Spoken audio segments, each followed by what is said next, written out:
Exercise 6, monthly May 2025.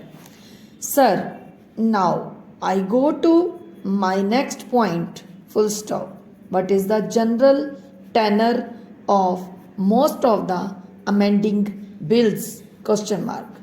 Interestingly, after 1956, we had the amending bill of 1969.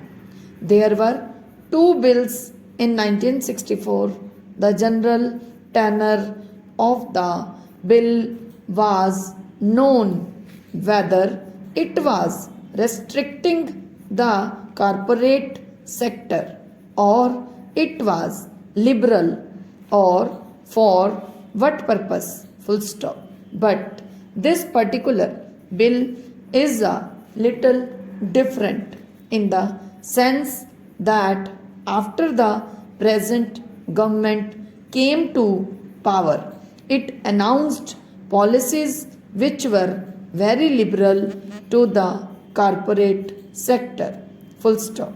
Liberal does not mean that they can break the laws. Full stop. Liberal means that the government lays down the framework of the industrial policy, and within the framework of that policy, government wants to give the corporate sector a little leeway to operate. Full stop.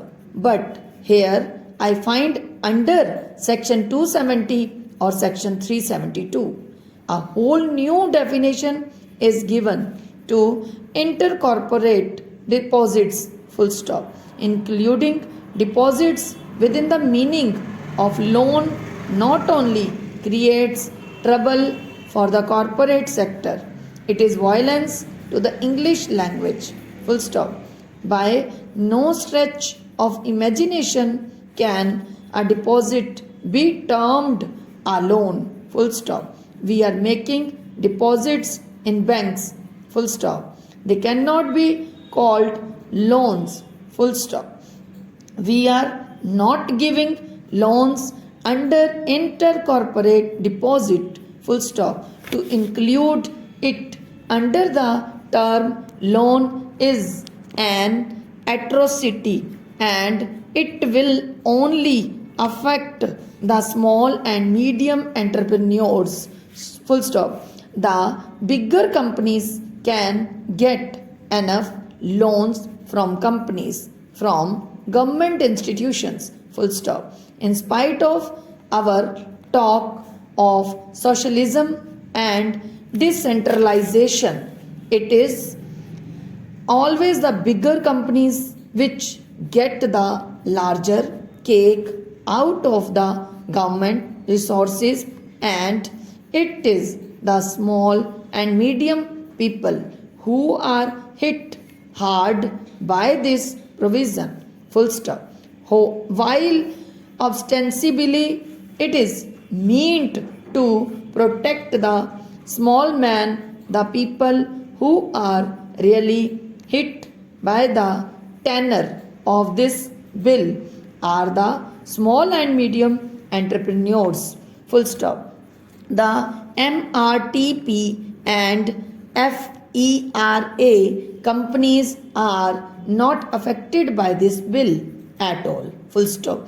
I do not suggest that there should be any restriction, but on MRTP or FERA companies which are not realistic,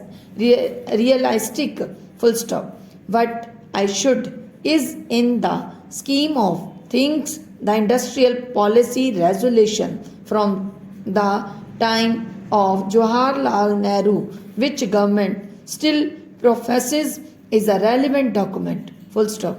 I feel in terms of fulfilling those objectives, there should be restrictions only on MRTP and FERA companies, full stop.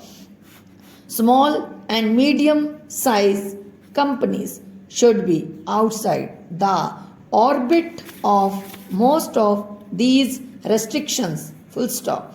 Only then will the company law be effective.